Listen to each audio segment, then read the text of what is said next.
Gurupdesh. It's a great pleasure meeting you after a long time, although we have studied together some 40 years ago, but we have been in touch off and on. It's my good fortune that you are today with us at Nai Duniya.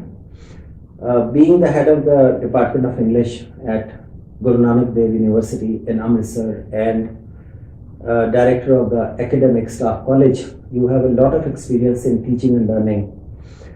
We are doing this video for our viewers at the YouTube, and many of them would be students. The young people are more fond of looking at YouTube for everything. We would like to do this video for students who want to learn English. So, may I ask you, what do you think of the situation of English language teaching in India, and what can be done to improve it? Mm-hmm. Well, as you know, the numbers are increasing over the years. More and more people are learning this language. Schools have started this language teaching at a very early stage, and lots of people are going to private coaching centers to learn this language. We can see that there is a lot of demand for this language, but sometimes I'm not very happy to see that even after doing their school graduation or their college graduation, the young kids go to these private coaching centers to learn this language. That shows that probably there is somewhere something missing at the school level or college level. Therefore, I guess we need to revise our curriculum, maybe our methods, maybe our materials, where we can use these things more for the benefit of our young learners. So we have brought out 2 points. One is that there is great demand for English, and according to research and data, it will be there for next 40 years. That's what David Crystal says in his book. The other point is the dismal state of affairs as far as teaching English is concerned, though it has been applied from class 1. Students are taught English from class 1. But even after 14 years, sometimes 16 years, they can't use the language. They may know the usage. And the main thing seems to be that classes are mainly theoretical, and the focus is on literature, telling the meaning of a poem, telling them how to pass an examination by rote learning. Whereas, as you rightly said, perhaps academies are doing a great job, private academies, because they have to train the students to pass various international tests and to sit for competitions, and therefore that need to learn English is very great, and they are motivated intrinsically, and academies, to whatever level they have themselves, their teachers, they try to bring up the students to some extent so that they can use the basic English in their communication. Mm-hmm.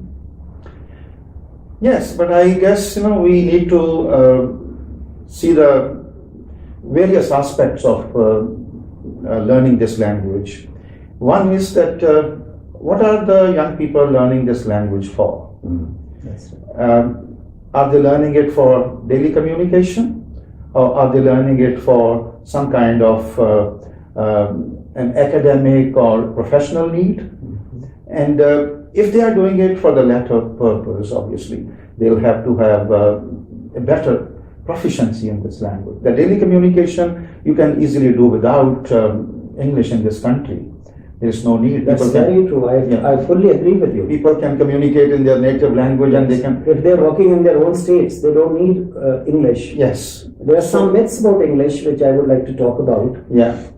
English, the first fact is that English is the language of mobility. If you are traveling outside your state, if you are going abroad, you definitely need English. It's kind of an international linked language. Yeah. I call it a universal auxiliary language.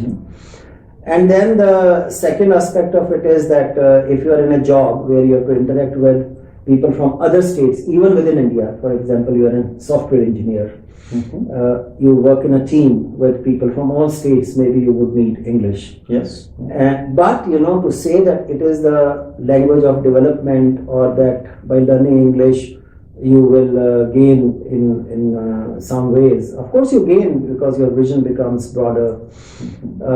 You can gain by the literature that is there in English, but it is limited to these functions. It's not that craze that if my child speaks English, then he is the best.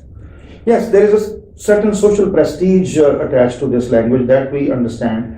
But I think as teachers, we probably are more concerned about the issues that involve young people and their learning strategies, and the teachers, the way they teach this language in their schools or colleges. I think the problem somewhere is in the school level more than in the college level.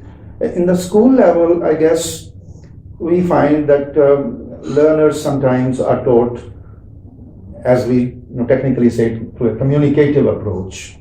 That probably gives them some chance of learning this language for communication. But the subtle points of learning this language, where it can be used for professional purposes, where it can be used for academic writing, I think they probably are not able to get that kind of proficiency. I don't want to sound as an angel of death, but I want to tell you from my experience, it's not for everyone. But most of the teachers in rural India, those who are teaching English at the primary schools, they themselves cannot speak English. Yes, I have it on the basis of my personal experience and data. Mm-hmm. And when teachers can't communicate in English, how do we expect them to teach academic writing or professional English for professional purposes? That's why exactly I was going to say that we probably do not need much of this communicative approach. To my mind, the old approach that most of us have, bilingual approach. The bilingual approach that we used to have in our old days, where we used to do a lot of translation, because we can't forget this idea that young people, even for that matter, those people who are good in English, they still, most of the time, think and probably conceive ideas in their native language. There's no harm, therefore, if we teach them the translation methods. In fact, our viewers can go on the net and look at the advantages of bilingualism, which is a very important theory now. Mm-hmm. And there is already a shift happening, and also culture plays a role. Yes. In language teaching. Yes. That is what British Council has documented in Burma in their projects. Now the thing is, okay, we have discussed this, that the teaching at the school level, at the college level, maybe even at the university level sometimes is not satisfactory. Now our children need to, the students or adults even, those who want to use English, they would like to know then what to do. Yes. Can they learn English from the internet?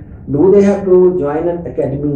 What should they do in their daily life so that they become proficient users of English? I think if we can give a few tips on that, this video would have attained its purpose. I'm not really bothered about where they get their instruction from. There are large number of sources available on the internet. There are large number of resources available on television. They can read books, they can go to the newspapers, magazines, wherever they would like to get their inspiration from, or the role models that they can find. I would not be much concerned about that. Internet is perfectly good source. But my point is, are we doing anything to build up their, number one, their vocabulary? Number two, are we doing something to build up their grammatical competence? Most of the problems arise when they are not able to translate their ideas into English, and they fall upon wrong choices of words, learn vocabulary, yes. Or they probably have very poor sentence construction. Now, if you are trying to teach these things to them through the help of their mother tongue, if you ask them to express their ideas and then help them in translating them, I think they probably can benefit better than straightway learning English through English. Two tips here, viewers. One is that you must improve and widen your vocabulary. And for that, if I am right, then we have a resource known as Oxford 3000. This is a word list of 3000 English words which are used in higher education and even at tertiary level, and which covers most of the language at the moment. It's revised from time to time. And there are some other vocabularies which are vocabulary lists which are available, like TOEFL list, IELTS list, other vocabulary lists which may be 5,000 to 6,000 words. So maybe they could practice, writing it, using it in their daily life, some of those words with their Not friends. only this, I would suggest that they listen to some good speakers of this language. They are available on the television, they are available on the internet, and what they should listen to carefully is the way they collocate words. That's right. The way they kind of make a sequence of certain Put together words. And there are certain words which go together, and they make meaning because they are together, they are put in certain combination. That would give them some idea of how this language works. I think, Anil, you probably understand that all languages have their certain conventional uses also. There are lots of expressions which are conventional, and we should understand that, for example, in English, I'm trying to make a request. I'll not use imperative sentences. I'll have to use interrogative sentences. I probably should say, well, can you lend the book to me? Instead of saying, lend the book to me or please lend the book to me. There are lots of such conventions which... if you don't use an interrogative at times, people in other countries don't even understand. Yeah, sometimes they probably... Like you are going to the market. Are you going to the market? There's a lot of they think that probably it's rude to make that kind of a direct... So there are a large number of such conventions which are used in a particular language, and if they listen to the right people, and if they read the right kind of now we have come to 3 tips now. So first one we have discussed at some length, that's vocabulary. The second tip is to listen to a lot of good language on the television or on the net. Even on the books, if they even through the books, if they read, it would help them. Extensive reading is always very useful in life. It is, of course. Not only for language, but also for their life. It would enrich their life and their thoughts. It could give their personality a depth, and they would have they could see various aspects of one problem or one thing through extensive reading. And the third one is grammar. Of course, and the structure of language. Yes. So let's talk a little bit on that. You have to understand that each language has its own structure. I have seen young people sometimes using their native language structure in constructing sentences, which I think is not fair. They have to be told again and again that there's a certain sequence that goes in English. There's subject, verb, and object, and complement, etc. Maybe when the teachers are teaching all these things, they may not have to use these terms so frequently, but they can always tell them how there are certain forms of words. For example, verbs will come in this place and nouns come in this place, and the object is probably something that can be converted into a passive. These are the little tips that they can give to the young people, and I think it's not a big deal. Actually, the only thing is you have to spend a lot of time. They should come from usage, the explicit teaching of grammar, to its use. So, I would even recommend that if they can't speak English in the first place and they're discussing something, and if they have a group of friends who are learning English, they can begin with their mother tongue. They can start using some English words. For instance, according to my research, in Punjabi there are 2,000 words of English. There could be more. Even more now. All songs have a lot of English words in Punjabi. Yes. So I think they should look at that and recognize those words. The only thing is how they are pronounced. So another tip is pronunciation. Well, I think I'll probably say the same thing again, unless they choose the right models. I'm sorry if they choose the models which are around their own, say, neighborhood, then it's not a good idea. They have to choose some kind of an international models. Those models are available frequently on the internet. They are available on the television. I think they should listen. And they can make friends with people from other countries on Facebook and converse. Yes, even a simple word like sentence. I'm saying sentence, and you must have heard that most of our young people, they say sentence. Now that's, I think, a little change that makes a lot of difference. Yes, there are a large number of words. But if you listen to, for example, any good speaker on the Indian television, for example, English news readers, or you listen to international television channels, internet or on the television, you will find good speakers. I think they don't need to bother too much about pronunciation till they achieve clarity. Yes. Till other person understands them. I mean, we are talking, probably it is kind of higher form of Indian English. Yeah. But everybody in the world would probably understand us. And that is what is required.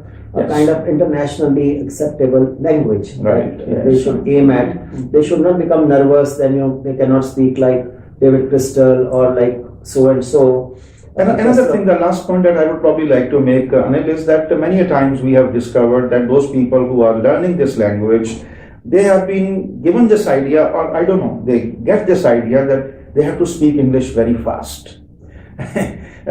When you are speaking fast is not what you, the delivery of speech has to be normal. Yes, normal, and I think if you are thinking and speaking, there's no crime in that. No. It's perfectly good. All of us actually think. We explore our ideas before it comes out in language. So, I mean, speaking very fast is not the real test of your good English. Yes, you should know which parts to highlight and which parts to kind of subdue in your speech. Your speech has a certain rhythm, and that rhythm comes from making certain parts prominent and making certain other parts weak. That's the feature of English. Yeah, I think as a role model, you will probably find these things happening in there. So there is a lot of hope, viewers, for learning English, even if you stay in a rural area. I hope some of these tips that we have given you will be helpful to you. Everywhere there is internet, you all have mobiles. Mobile is the greatest learning tool in your hands. Use it like that. You will find most of the things that we have told you right on your mobile.